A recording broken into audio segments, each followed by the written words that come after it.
Estamos em mais uma missão especial em gravar vídeos para uma disciplina. Especificamente, esse vídeo, ele é deixando uma disciplina da faculdade que eu curso, que é Educação Física, que é a disciplina de esporte na natureza. E a gente tem discutido durante a disciplina várias questões, como as contribuições que as práticas da natureza têm para o desenvolvimento econômico, social, físico, ambiental. Entre, vamos dizer assim, entre aspas, o malefício da realização dessas práticas, a gestão de riscos e vários assuntos que vão ser falados por aqui. A tarefa, ela consiste basicamente em dar uma opinião, um relato sobre o que foi lido em 4 artigos que foram disponibilizados para a gente poder pensar sobre. Então, yay!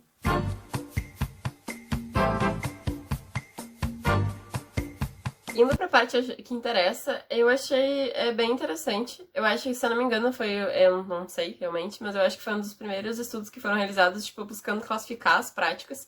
E foi um dos primeiros textos, artigos que eu li, falando especificamente sobre isso. Eu achei bem ler completo, né, as categorias de classificação deles, além de dividir as modalidades entre ar, terra, e água, e fogo, e gelo, enfim, muito no físico, que aí é o tipo de atividade, se é tipo, cair ou rastejar ou remar, o espaço que é preciso usar, acho que é um rio, a relação, tipo, do entorno pessoal, então, tipo, o tipo de praticante e a motivação que ele tem pra praticar.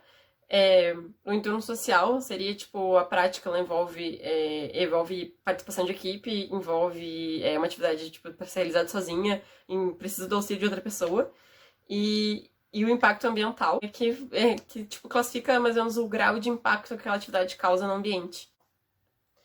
E no fim, cada uma dessas categorias de classificação elas servem como um indício para quando você for pensar em aplicar essa prática em qualquer lugar. Então, tu vê o espaço, tu vê o que é necessário em relação tipo, ao envolvimento das pessoas, qual é a motivação que elas têm para fazer, o impacto que ela vai gerar. Eu achei, de fato, realmente bem útil por isso, né? Tu consegue, por essa classificação, tu pensar em cada espaço que tu for pensar, tipo, talvez em construir e em começar um negócio em relação a isso, todas essas características que fazem parte da prática.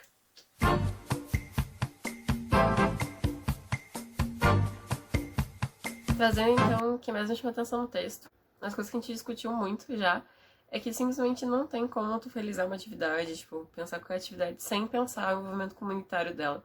E achei bem interessante que ele apontou que tu pode envolver a comunidade tanto na manutenção dos lugares realizando a prática, tanto quanto na realização da própria atividade, porque as pessoas que não também vão usufruir dessa atividade.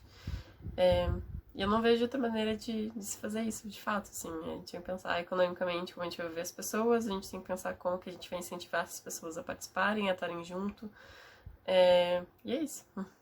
Em relação aos desafios, eu acho ainda, e tenho dificuldade de pensar o que fazer, porque eu acho que são desafios bem, entre aspas, grandes, mas como a gente também conversa, não podem ser, tipo, colocados como, tipo, tá, não tem como fazer, pronto.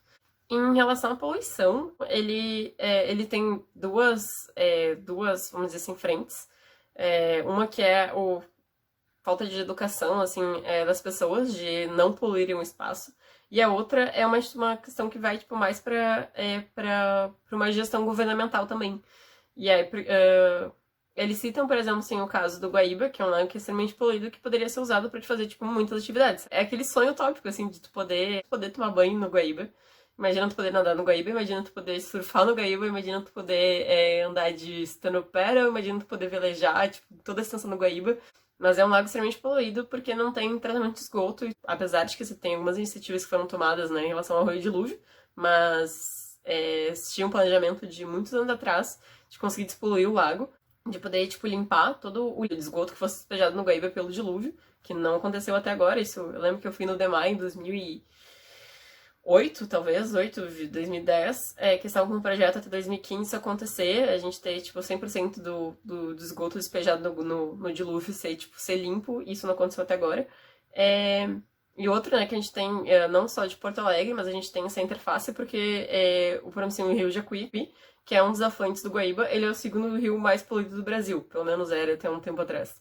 Talvez alguém tenha conseguido ganhar dessa. Pra poder terminar com isso, tu envolve uma organização que não é só da iniciação, tipo assim, não é uma questão assim, só não vamos jogar lixo no Guaíba. Envolve uma organização pública, de políticas públicas, para que tu consiga, tipo, despoluir o lago.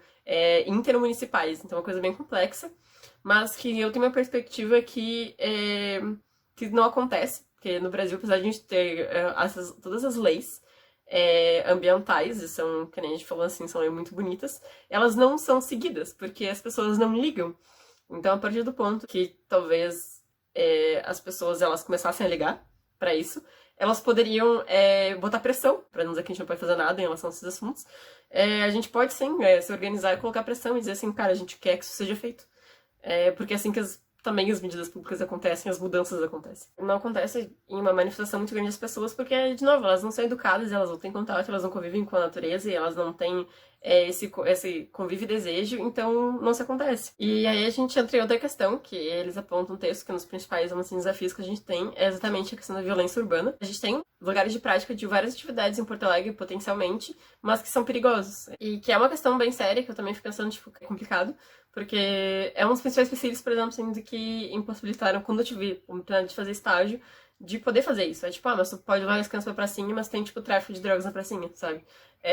Tu vai pensar em fazer uma caminhada, mas, tipo, mesmo que seja um parque nacional, o negócio não é seguro, sabe? Mas, de novo, pensando em como a gente tem que tentar pensar em soluções para exatamente esses problemas, né, sendo eles evidenciados. Não custa, por exemplo, se a gente for pensar tanto uma atividade que for ser oferecida como um produto a ser comprado pelas pessoas, uma atividade de aula, a gente pode pensar, por exemplo, assim, em que tu vai fazer uma atividade numa pracinha, tu vai fazer uma atividade num morro, tu pode muito bem notificar a polícia local e pedir auxílio. Pedir, tipo, pra alguém te acompanhar, ficar fiscalizando aquela área, tá perto, que vai, tipo, de fato dar mais segurança para as pessoas pra gente poder fazer isso.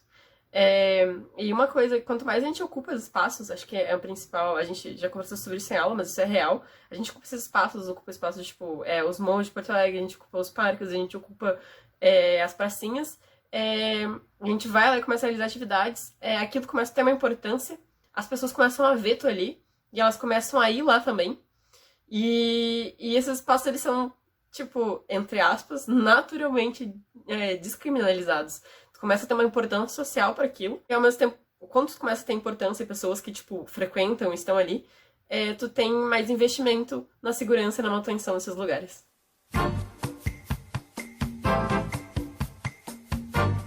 Esse texto eu achei muito interessante, exatamente por trazer a perspectiva de um estudo que ele foi realizado exatamente para tipo, avaliar o impacto daquelas atividades, no caso especificamente da escalada, né, nos locais que foi citado. E ele é exatamente o tipo de exemplo que eu acho que é o tipo de estudo que deveria ser realizado tipo, em todos os locais potenciais de prática ou que já se realizam tipo, a prática de qualquer modalidade. Sabe, você avaliar os impactos e aí você consegue, porque avaliando os impactos você consegue ver que tipo de coisa você pode fazer para que isso não aconteça. É engraçado que isso é uma via de mão dupla, né? Porque, tipo, se tu não cuidar dos espaços, daqui a pouco, com o tempo, tu não vai ter local para prática. E as práticas, elas podem exatamente ajudar a dar mais importância para a preservação daqueles espaços, porque ele vai ser um espaço útil. Às vezes não adianta ter uma unidade de conservação, ou não é o termo correto, mas desculpa. Mas um local que tem que ser cuidado, tipo um ambiente, um parque, uma floresta, se tu não consegue acessar e usar aquilo e ter contato com ele. Achei bem relevante isso. Pensar que exatamente, tipo, além de se ter cuidado, além de tu ter a estrutura e tu ter vamos dizer assim, uma cultura e um preparo em volta da realização daquelas práticas, tu também tem que ter estudos em relação aos impactos. Eu acho que isso é uma coisa que as universidades podem fazer. E é algo extremamente possível, né? Saindo da questão, obviamente, que deveria ser uma atitude pública, mas as universidades podem realizar isso.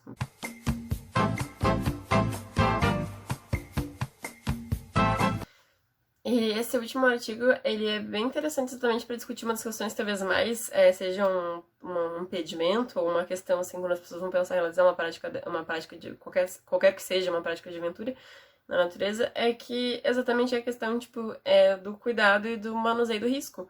Que eu acho que a grande moral que fica pra mim dos artigos exatamente é que, tipo, sim, obviamente são ambientes que eles são hostis e cada local ele apresenta um tipo de risco, de velocidade, a altura, a profundidade da água,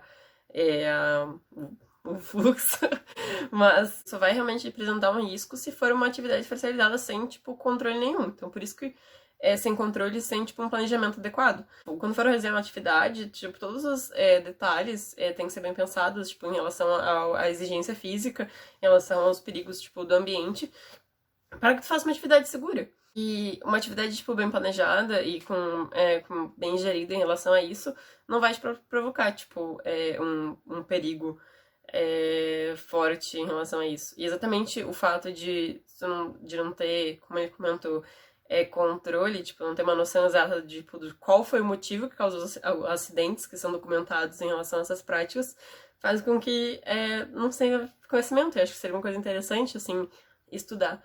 Mas, em grande parte, se provavelmente for analisar, eles vão estar relacionados tipo, a descuidos, a desleixos que poderiam ser prevenidos se fossem feitos com materiais de qualidade, se fossem bem pensados em relação a distâncias, ao risco que cada pessoa que está realizando está fazendo.